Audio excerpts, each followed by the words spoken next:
Hello, everybody. Thank you very, very much for joining us today. How exciting. Boy, this is I think, our fourth or fifth show, and we're excited about what's going on here. We think that people are getting very, very receptive to our conversation.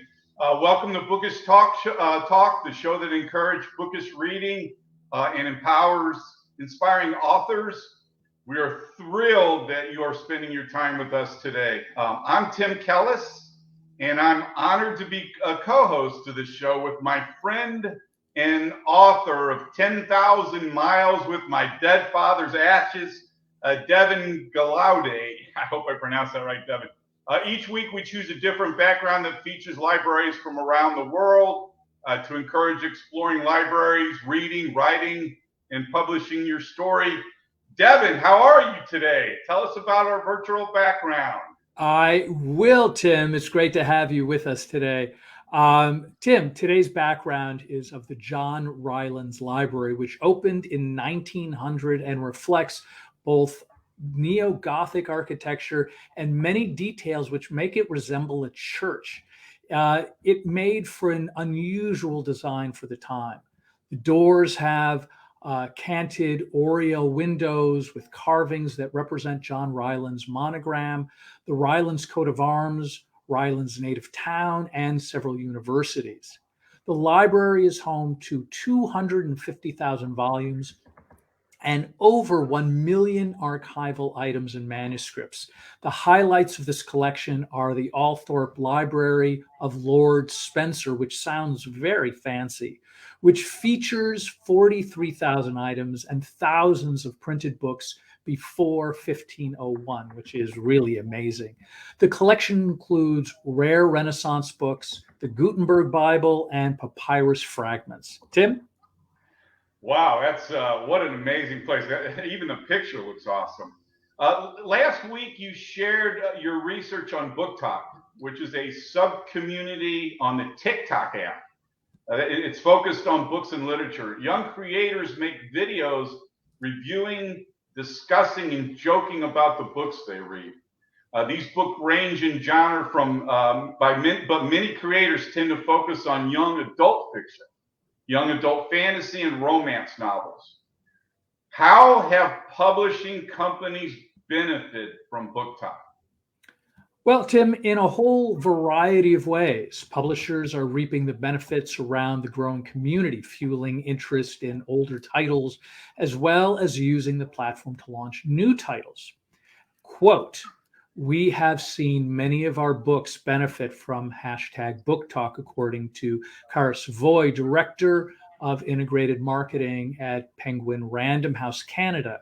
She says novels that were published years ago, like We Were Liars by E. Lockhart, A Little Life by Hanya Yanagihara, are gaining popularity with a whole new audience because of book content, while new publications like People We Meet on Vacation by Emily Henry are benefiting from word of mouth right at the date of sale. As a result, Savoy says, the company is constantly monitoring the channel for trends and content, specifically staying on top of titles that are taking off on the channel.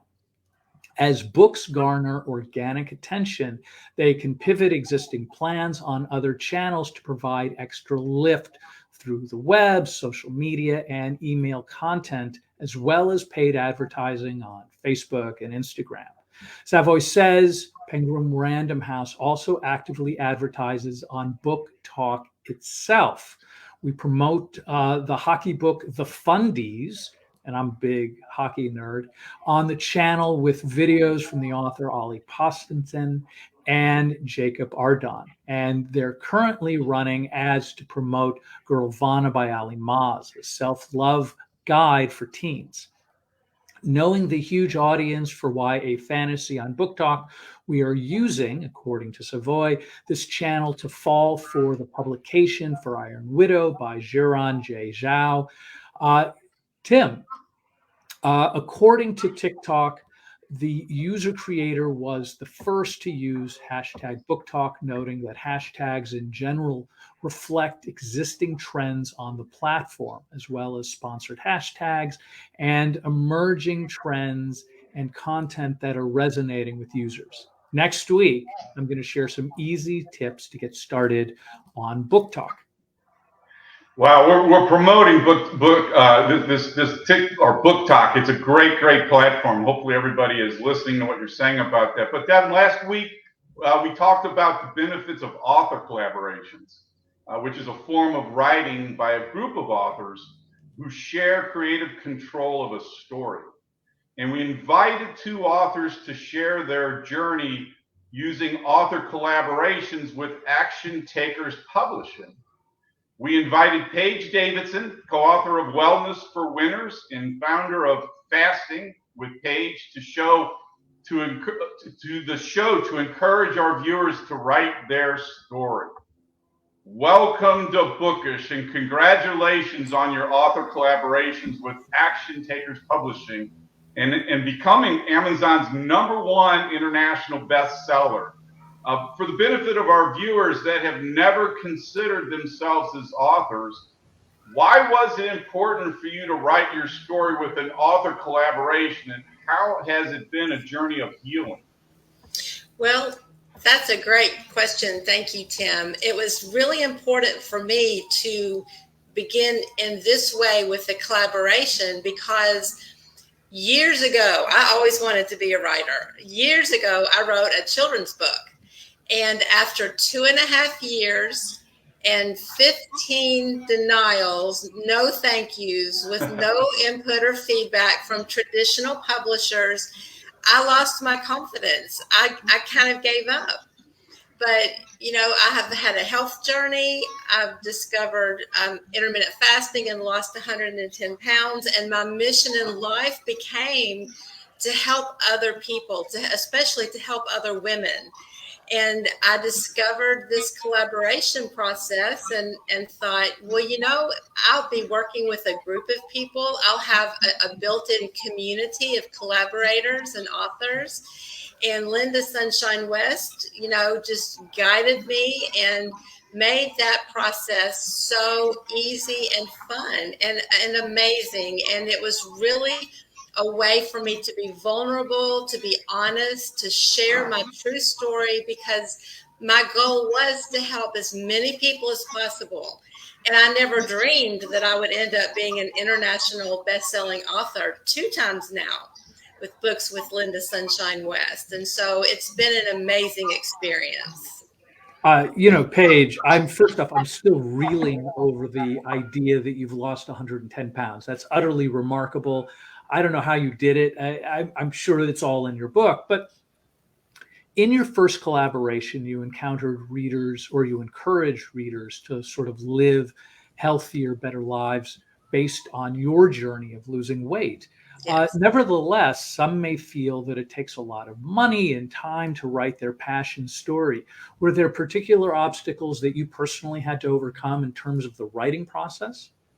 Well, the first obstacle that I had was that I did have one prior experience with a small publisher, and it did not go well. It was not a good experience. And so I had that in the back of my mind. That was a little bit of an obstacle. And then another obstacle was I was a little bit afraid to be totally vulnerable. And Linda talked with me and she said, this is your chance. This is your story. You want people to relate to you. If you want to truly help them, you need to write honestly and vulnerably and give them an opportunity to relate to you. And so I did what she said, and I shared a story that was so personable and hurtful, and I have never told anybody that story before. And then I decided to put it into my book, into my chapter. But it really made my goal something that I could accomplish, because women can relate to me. They have had those types of experiences. And so in the writing process, I had to learn a little bit about that vulnerability and about just putting my story out there in order to help others.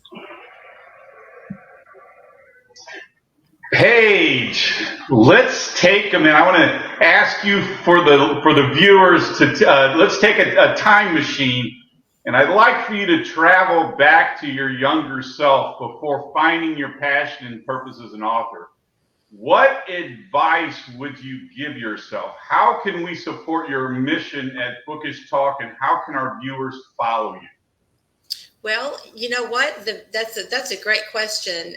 Thank you for asking that. The biggest thing that I would share with myself as a younger person, as a pre-author, would be to be confident in myself, in my writing, in my story, in my purpose, and wanting to help other people with that.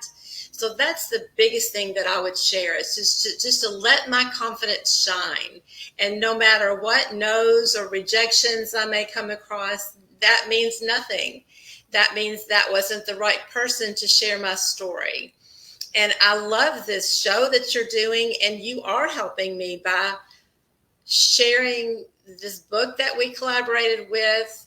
It is my vehicle to help as many women globally to be able to find their health, to realize that menopause is not the end of life, that it's the beginning of an amazing chapter in your life. And so by inviting me to be on this show, which I appreciate very much, you are helping me to spread that word. So thank you. Our pleasure. That's why we're here. We love our journey. We love our mission on motivating writers to share their story. We all have a book that inside of us. If we only knew that. And this is the reason for this show, is to motivate and incite people. Thank you very much, Paige, for sharing with us. Join our Bookish book club at thrivingwomennetwork.com and subscribe. When we come back from commercial, Devin will share the pros and cons of self-publishing. Thank you very much for joining us today. Thank you. Hey there, welcome to Lulu University. This week we're going to be touching on everybody's favorite self-publishing success stories. So let's dive in.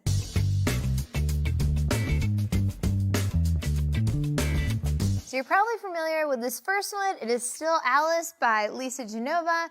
But you may not know a little bit about the backstory. So this book was published in 2007 after being routinely rejected by big publishing houses. Lisa was not deterred, and she kept going until she found a path with self-publishing where she could make the book available. So since publishing the book in 2007, it went on to become a New York Times bestseller and have an Oscar-winning movie made out of it. So that is not too shabby if you think about it. One of the biggest takeaways from this success story is the importance of marketing. Lisa went all over the place to spread the word about her book and going to relevant communities, let them know it was available, and she's got some really great insight that we're going to share with you now. I listed Still Alice on MySpace, Goodreads, Shelfari, and more. I manage my own website and blog. I scheduled at least 2 book events a month, readings and signings at local bookstores, coffee shops, Alzheimer's facilities, or conferences and book clubs. As you can see, Lisa put a lot of effort and work into the promotion and marketing of her book, and that is crucial to the success of any book launch. So if there's one takeaway, it's do your research and don't be afraid to hit the pavement and let people know about your book. Another self-publishing heavyweight is Amanda Hocking. You're probably familiar with her as well and the success that she's experiencing today. But did you know that in 2010, she had 17 unpublished novels that had just been routinely rejected by big publishing houses? So you think, I'll try 1 or 2 books, then maybe I'll move on. 17. Homegirl was in it to win it. So instead of giving up or getting discouraged, she just decided to change her tactics. So what she did with her next book was make it available for 99 cents so that readers could try out a new author and there was very little risk involved. So it was a huge success. Her backlist was able to sell through doing that. And now, you're familiar with her as being one of the most successful self-published authors. So what we can learn from Amanda in this example is how important it is to have the ability to set your own price. And that's something that self-publishing will allow you to do. Success can be measured in a lot of different ways for self-publishing, and it's not just for authors. Excelta Fitness is a really good example of a business that's utilizing self-publishing to create their workbooks and their manuals for their after-school program. So through using print-on-demand technology and self-publishing, Excelta Fitness has been able to save money and through those savings open new locations in the U.S. So what we can learn from them is that any business can utilize self-publishing to A, increase savings, or B, supplement revenue. Last but not least, this one is one of my favorite examples. Sophie Gamond is a photographer who uses self-publishing to publish photographs that she's taken of pit bulls in shelters. So a little bit about Sophie, she was always terrified of pit bulls. And after, meeting some really cool pit bulls and finding out they're actually wonderful dogs and great pets, she started photographing the dogs in beautiful flower crowns to help other people get over their fears and to help rescue these shelter pets. So she uses us to create calendars and books of the photos and bring attention to this cause that, has become very important to her. So one of the things we can learn about Sophie is that self-publishing is a great tool to help raise awareness about a cause or spread the word and raise money for something that is really close to your heart. Thanks so much for watching, and if you have a success story, then let us know in the comments below, and be sure to hit subscribe. We've got new videos coming out every week with tips and tricks on how to help you with self-publishing. So we'll see you next time.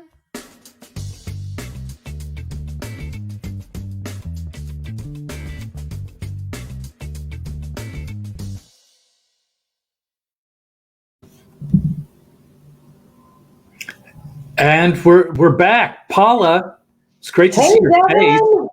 Welcome to the Writer's Corner. Today we're talking about self-publishing. And self-publishing, as we just learned a little bit during the commercial break, is all about the author completing the entire publishing process.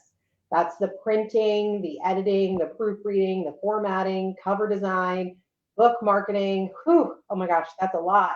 But all on their own and or with their own resources. They do this without the help of a traditional publisher or publishing company, which makes it so much easier to get your book out into the world. And you might be thinking, well, you're probably not, Devin, thinking this, but our audience might be thinking, what is traditional publishing? And which one is better, self-publishing or traditional publishing?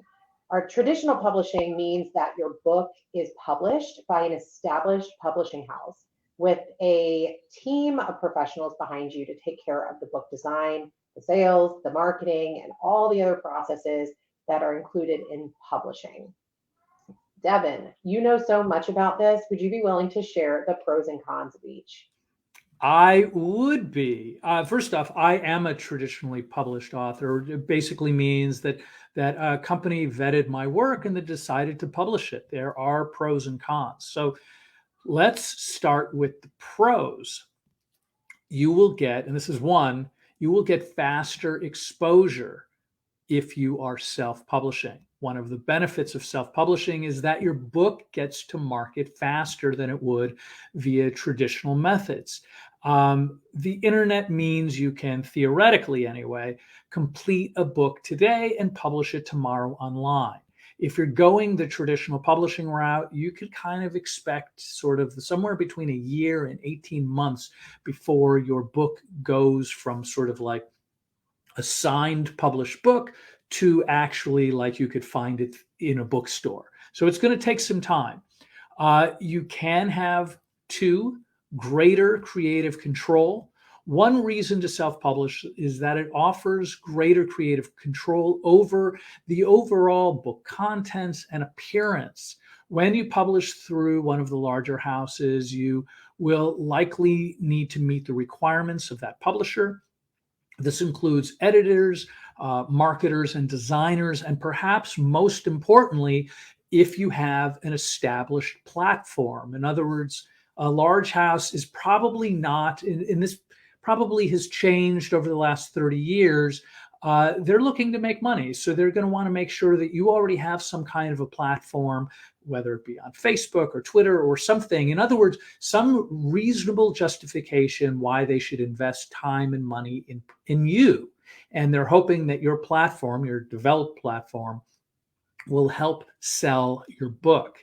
Number 3, better royalties. Traditional publishing houses pay authors royalties on the books they sell. For example, you might receive 10 to 15% of the list price for each book. And truthfully, it's probably more like somewhere like less than $1 a book sale. That's, kind of standard. So just understand, I have a friend of mine who was on all the talk shows, had a New York Times bestseller, and did not make a ton of money. So without question, you can do way, way better financially through self-publishing. Number 4, longer shelf life.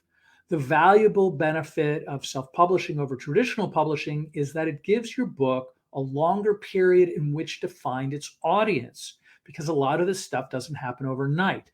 When you publish through a major house like Random House, your title will likely only have a shelf life of probably less than 3 months in a bookstore, as these shops are constantly moving out old inventory in favor of new published works. Now, keep in mind, if you're already a long established writer, these numbers will be longer, but it's still, if you're a newer writer and you do get with a new house, that you can expect kind of a shorter overall moment.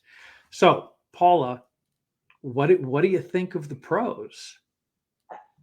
I think that you probably have to start with an intention, right? So it's not even just about your book, but what do you want to do with that? And that's when you can weigh in on these pros. So the more I think about it, if you wanted to use your book as a extra added marketing bonus at a speaking event, it might actually be worth it to self-publish it, because it sounds like you have a lot more control and you're able to get your voice out into the world a lot more.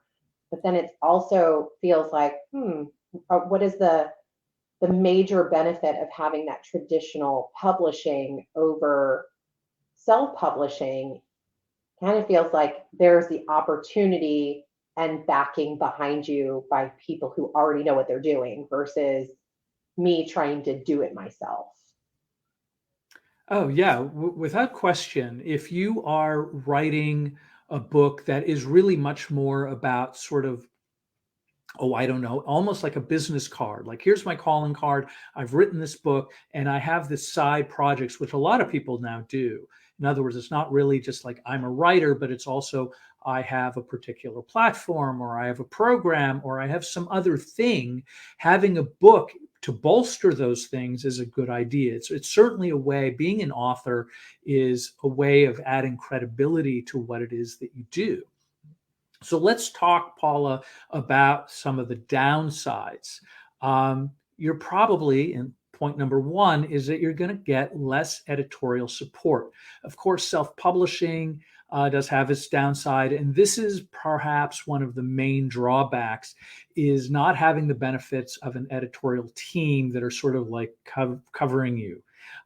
In traditional publishing, authors work with editors and proofreaders to smooth out story issues and ensure the final product is free from typos. So if you're planning to publish a novel or nonfiction book on your own, it's important to arrange a trusted person to copy edit your book. And just on a personal note, like I remember doing a reading, this was years ago, and it was like my first one. So I was really excited about it. And it was about a 10-minute read. And I had read through it numerous times. And I mean, the day of, I was still finding mistakes, because your eyes sort of just fill in blanks because it's your own work. Like, you know what you want to say, but you don't always say it. So having extra pairs of eyes unfamiliar with your work is really helpful.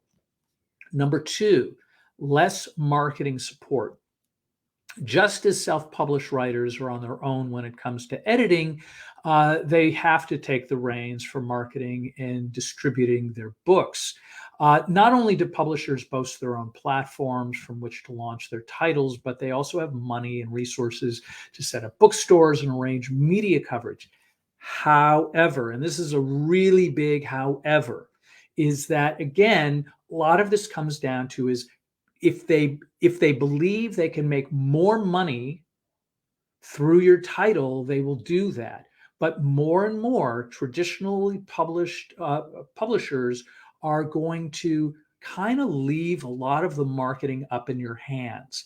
And truthfully, you're going to want to do that either way. In other words, if you get, let's say you get a Penguin to promote your book, you're still going to have to go out and promote yourself somehow. Like I was on 60 podcasts when, sort of like the month of my release.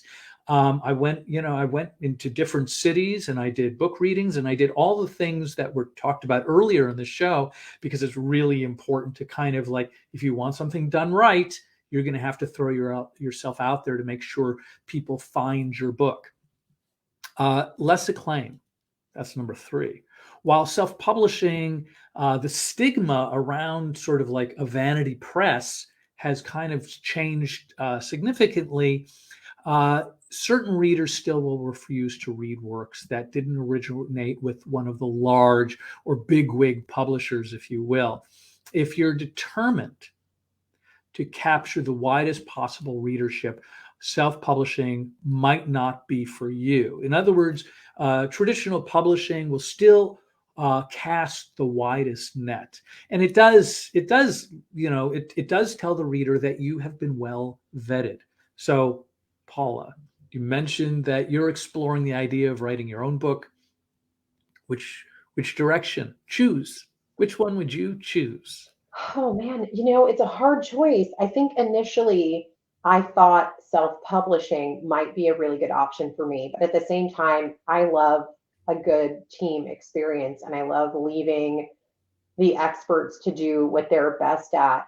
I love traditional publishing. I think there's a lot it feels like there's a little bit more, like you said, acclaim and notoriety and support in that direction. But there's so much for me around that. Like the hows. I know we'll get to that in other episodes, but how do we go about getting that traditional publishing? Because it's not as simple as just saying, yes, I'm writing a book and I'm going to self-publish it, right? Right. Well, I can tell you very briefly what I did to get a publisher. I wrote a lot of letters. I did. I put together a book proposal. I'm sure at some point in the very near future we'll get into what that means. But I wrote I wrote something that sort of like outlined my book. It talked about what other titles that were successful I might be competing with, and I wrote a lot of publishers and I wrote agents and things like that. And really, you kind of have to at some point cross your fingers, and you have to really, really, really believe in the work that you've done and that it will matter to the person who's ultimately going to read it. And I think it's, again, I've certainly, I'm deep into my next book.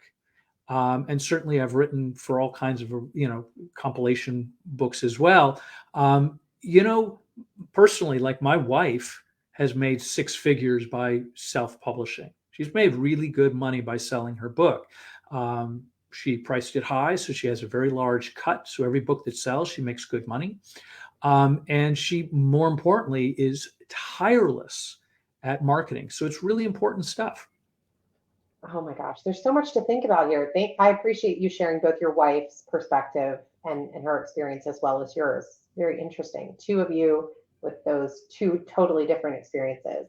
Well, when we come back, we're going to talk to our Bookish club at thrivingwomennetwork.com. I'd love for you to subscribe. And you're actually also going to get the opportunity right after our commercial to meet M.K. Mueller, author of the book 8 to Great, The Powerful Process for Positive Change and Taking Care of Me, The Habits of Happiness. We will be right back.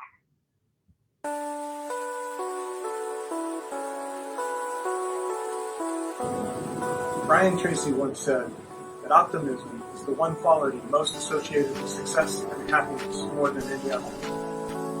Courage, enlightenment, and power.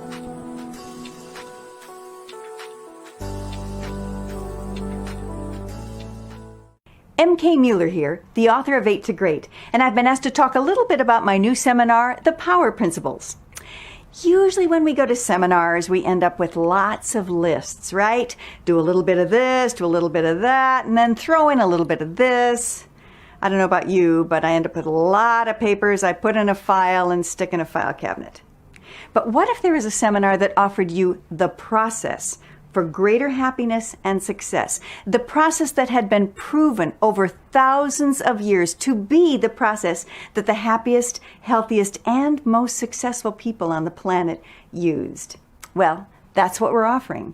In the Power Principles, it's an 8-step process that will show you not only how to stay more positive, how to communicate more effectively with those you are challenged by, but also how to make every decision for the rest of your life and know it's the right one for you. Join us, won't you? The Power Principles, based on 8 to Great. And welcome to Author's Corner.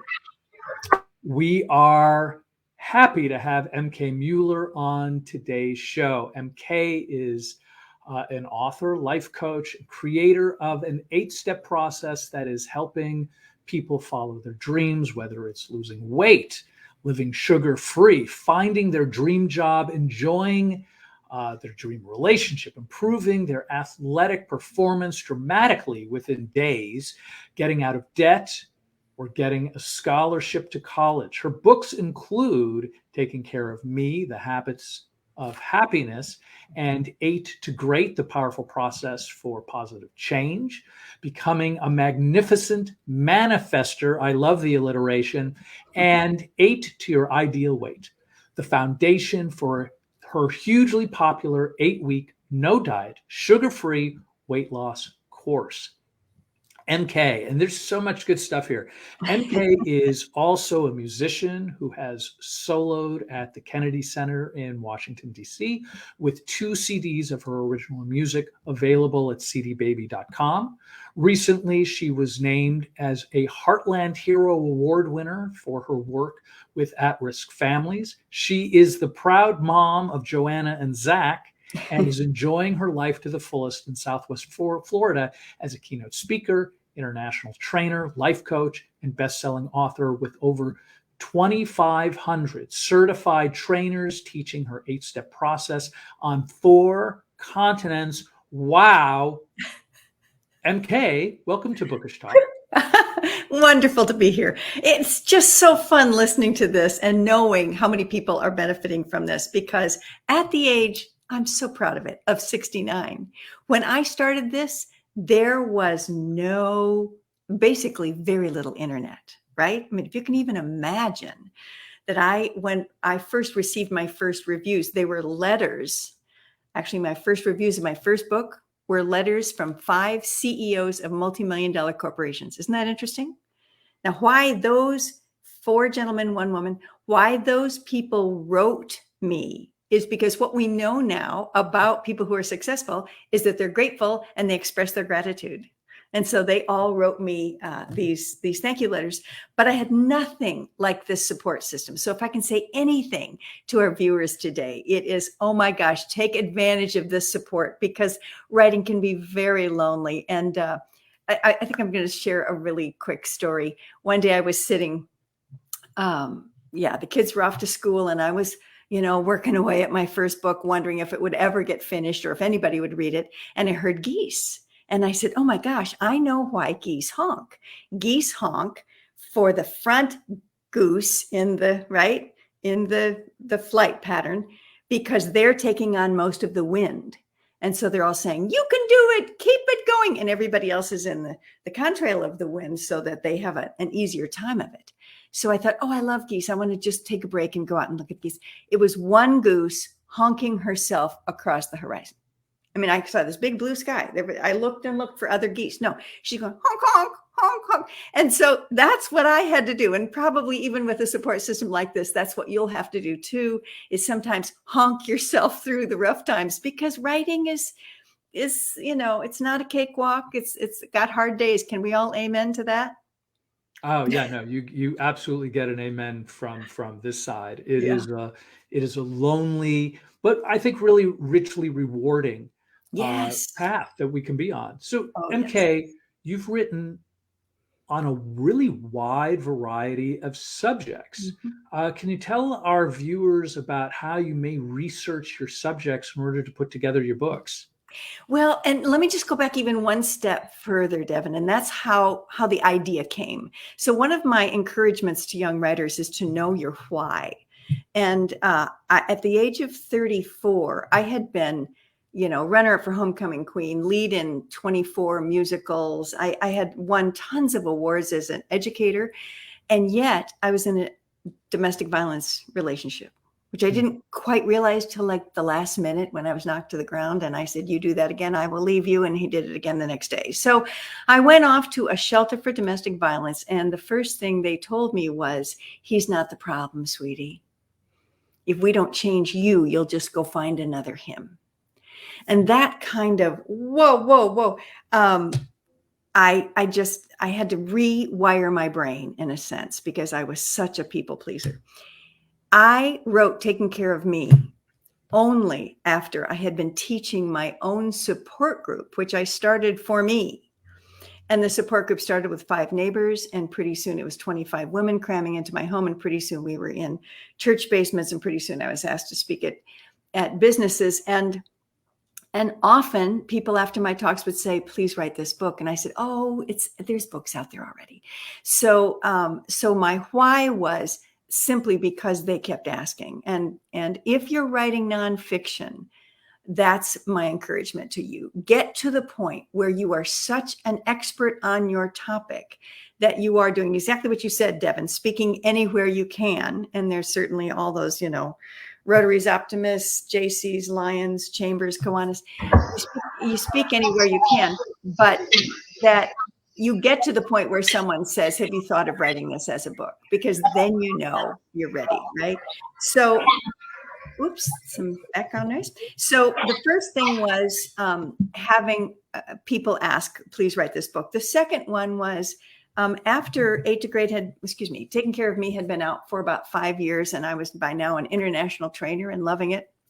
It was actually at a talk at a homeless shelter that a gentleman came up and said, this is good, but it's the ingredients and I need the recipe. I know there's a recipe here. Put these 12 things that you talk about in order and tell me how to do them.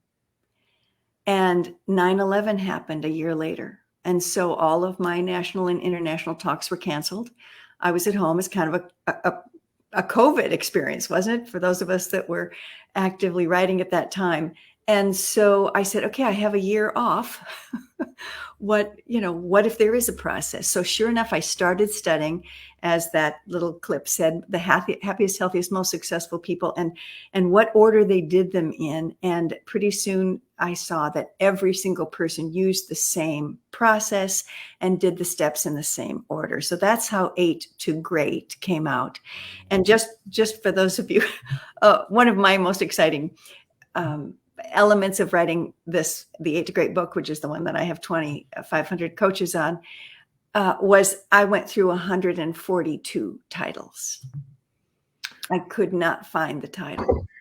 It was going to be Remember Your Power, Choose Your Focus. And so I would test them. I'd say, okay, I'm going to give a talk on this, and no one would come. And so one day I was having lunch with a friend, and she said, how's the book? And I said, the book's done. I don't have a title. And she said, what's it about? And I told her in 2 sentences, and she says, 8 to Great. And I went, yes. And now we have an 8 to Great brand, and I have 4, spin-off books from there. So that was amazing. But the third way I wanted to talk about was that my sweetheart wrote a 647-page book. And he says, and he will tell anyone who asks, I wrote it for myself. It's called The Road to Paris, and it's on the Versailles Treaty and why it was such a terrible debacle. And he actually taught himself French so that he could read Clemenceau's original works in the original language, just so he could do it well. Now, there are people reading it, which is great. But again, I think you have to know your why. Are you writing this book for you? Are you writing it to get more talks, which works, as you said, Devin? Are you writing it to respond to a request to help people, which I really wanted to? So then the research part gets kind of easy. So I'll finish up with how I'm researching my present book. I was definitely not going to write any more books, right? 69, I'm good. The books are doing great. And I'm speaking just enough for my taste. But I was coaching a couples course called A Course in Love. And I found out that even when I taught them really good communication skills, they still weren't playing with each other. They kind of were, in a what I call a routine instead of a routine. They were just in a rut. And so I said, you guys have more fun. So I love lists. I wrote up 20 possible things they could do. And they loved the list so much. I said, could I come up with 101? So I did. And now the working title, which always means we'll see, is called Couples Who Play Together, 101 Ways to Improve Your Love Laugh. It has been so fun. In fact, this morning I was afraid I would miss the call because I was online doing some more research. So of course there's lots of things I could do. One of the things I did was at Valentine's Day, I ordered 3 different things that other people had written to see if their ideas were better than mine.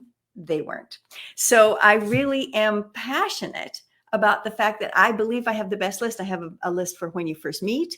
I have a list for when you've been dating for a while. And I have an intimacy list, which is, risque and fun and lots of swinging from chandeliers naked. So it's a blast. It'll probably be another 6 months before it comes out, but I'm loving it, and it probably will just be an ebook. But I'm going to I'm one of those people who self-published for 7 years and then was picked up by a publisher because my book was doing so well. So just that's another way that all can happen. But I'm going to call my publisher and ask him if he wants to publish it. So we'll see. Wow, what a story. How powerful. A balanced ego is not when you're better than anybody else. It's when you're better than you used to be. That's a great example of that, of learning it's for you so that you can continue to develop. Thank you for sharing, MK. Our mission at Bookish is to encourage inspiring authors to begin the journey into writing their story. We've got a few minutes. I would mind if you would tell our viewers who inspired you to write your story and how did it alter your life? I'll probably get teary because I was giving a talk one evening. I'll never forget it. And I always said at the end of my talks, are there any questions? And a gentleman stood up and he said, why haven't you written the book yet? And I said, I'm just not sure that anybody would read it. I mean, there's so many great books out there already. And he said, I would read it, and I will write you a check tonight for $15. And I promise you, I will read it. And you can send me the book when you're finished. 7 other people stood up and said, me too, me too, me too, me too.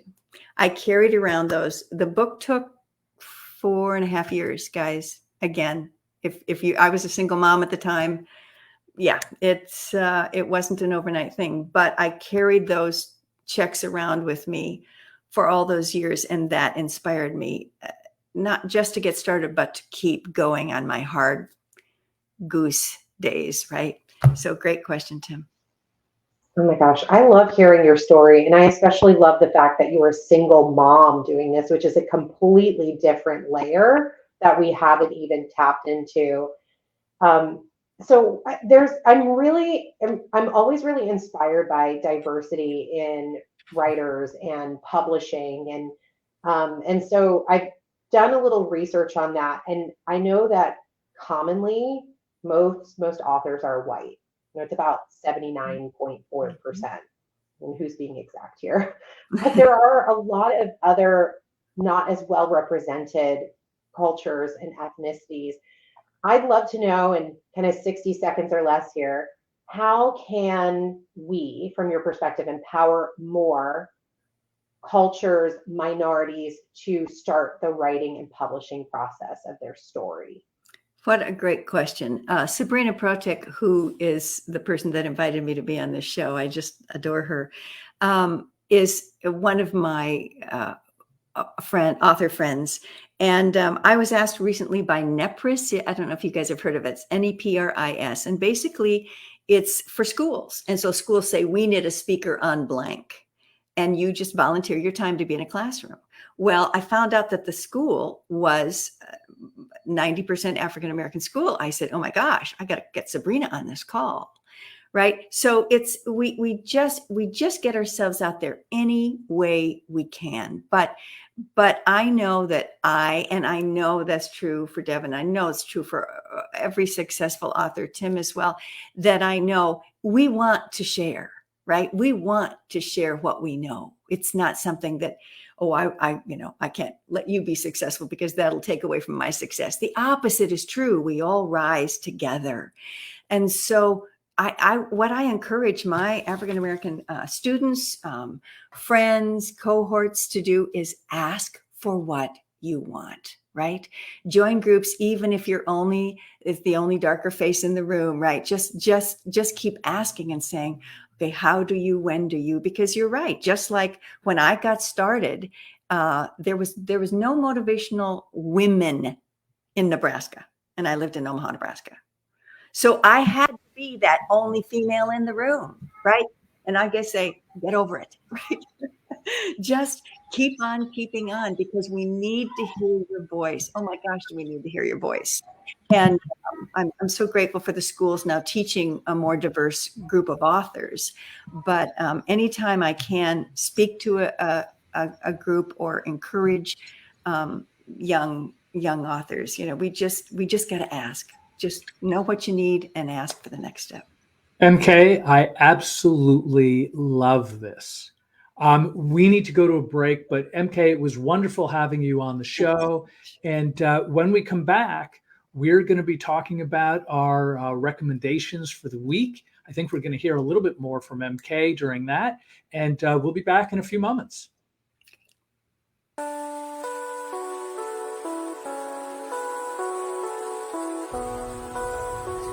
An enlightening quote by Albert Einstein: "Strive not to be a success, but to be of value." Encourage, enlighten, empower.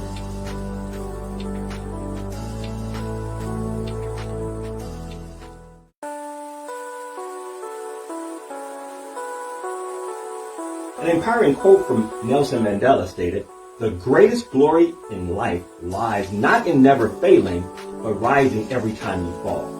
Encourage, enlighten, empower.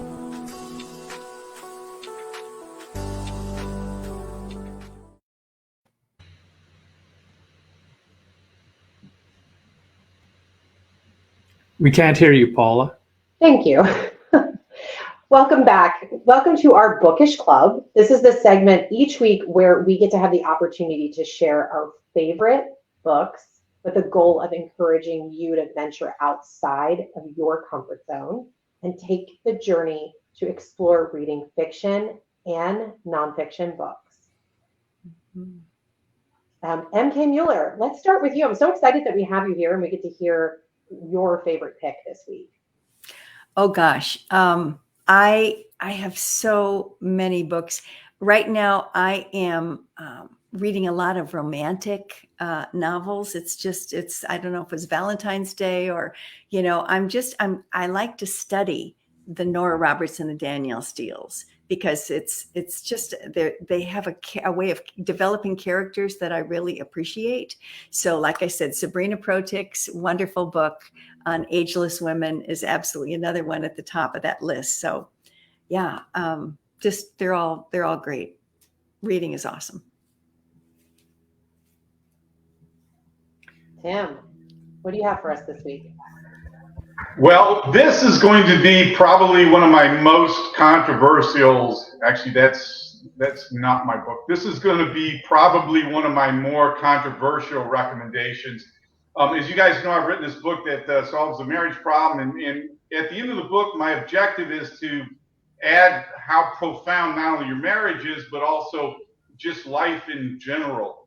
So let me just give you the background on this. Many Lives, Many Masters by Dr. Brian Weiss. Dr. Brian Weiss was a magna cum laude medical doctor at Yale Medical School. He was actually known in the industry for his drugs, for pharmacology. And he actually had a patient, her name was Catherine. She came in and she couldn't swallow. So he had to do other things to help her out. And what he did was he hypnotized her. Hypnosis, if it's not suggestive hypnosis, is simply getting you in that in-between state like you are before you go to sleep every night and right when you wake up every morning. And all he did was he asked her to go back to the source of her problem. And before she did that, I have never had a book that has made the hair on my arm stand up until I read this passage. She, in this hypnotic state, started telling Dr. Weiss about things of his life that she could not have known. For example, he had a baby that was like 8 days old that died of a backward heart. And she's telling him as she's in this hypnotic state that his baby was there and saying hi to him. And just how could that be? There's no logical explanation on how she could have known these things. But when he asked her to go back to the source of her problems, she went back to her past lives. Obviously, we're talking about reincarnation, a very controversial topic. But when you read this book, my only goal in writing my book was to solve the marriage problem, to find the truth. I had no prejudices whatsoever. So when I read this book with an open mind, it opened up my life to the fact that maybe our souls have existed prior to our current existence. And that led to me to a huge thought that we're spiritual beings living a physical existence. Dr. Weiss, in fact, is considered the father of reincarnation. One of the things he discusses in the book, for example, is he realized that the Catholic Church at the very beginning actually discussed this concept. Constantine the Great at the famous Council of Nicaea, when he standardized in the Bible, every Catholic service on the planet does the Nicene Creed that was created at the Council of Nicaea. He eliminated this concept because you can't go out and kill people if you believe in reincarnation because of the karmic debt that you incur.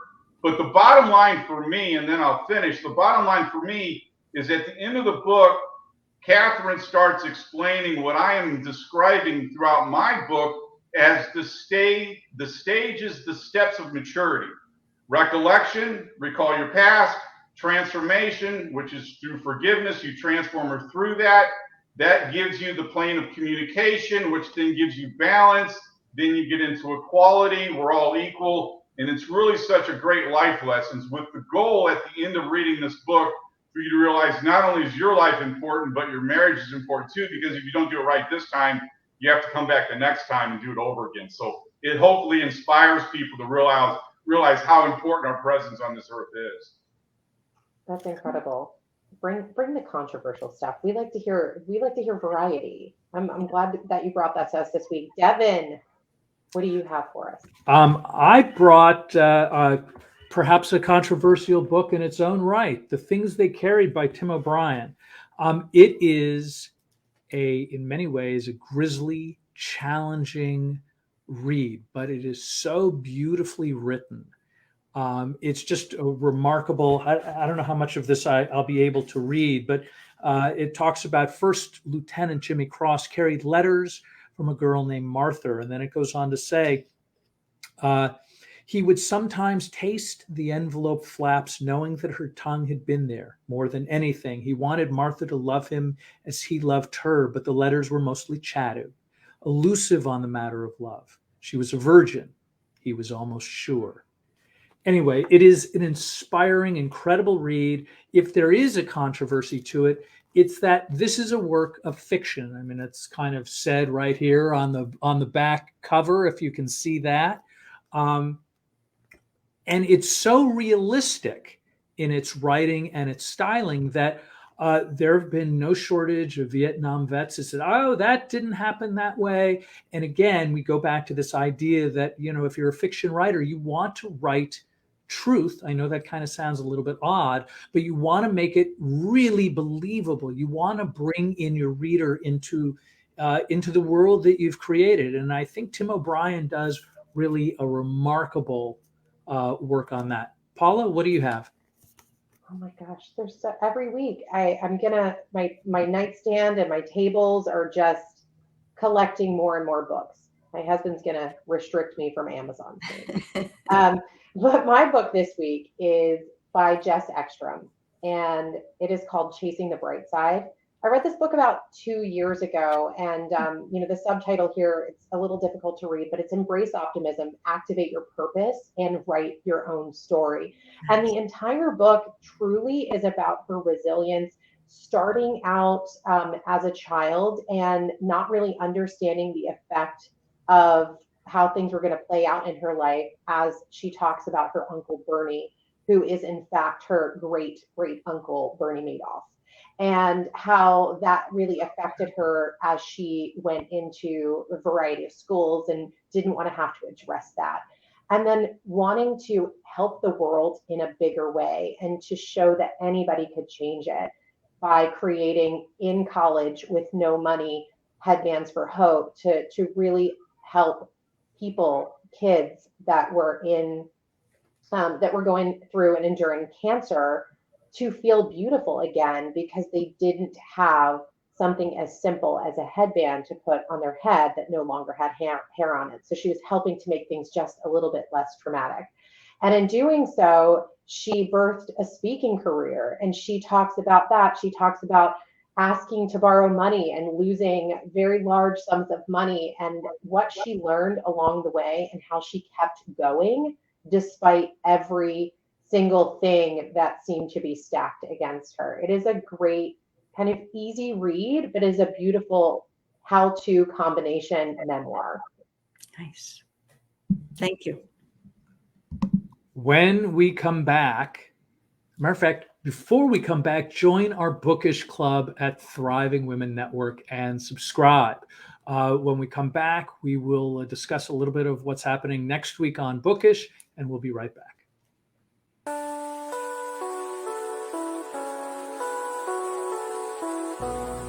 Maya Angelou stated, "The life is not measured by the number of breaths we take, but by the moments that take our breath away. Encourage, enlighten, empower."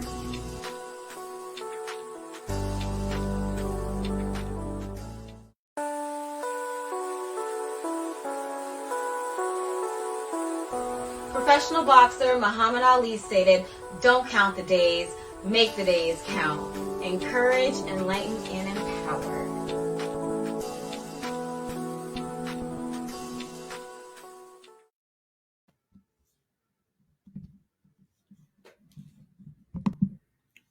Paula, we can't hear you. We hope that you can hear me, apparently. Yeah, now we can. Now you can. I'm challenged today. No one ever has a hard time hearing me. So let's try that one more time. We hope that you have been encouraged and continue to be encouraged to not limit yourself to one literary category, because you do not know what you don't know. And I say that every week, and I mean it from the bottom of my heart.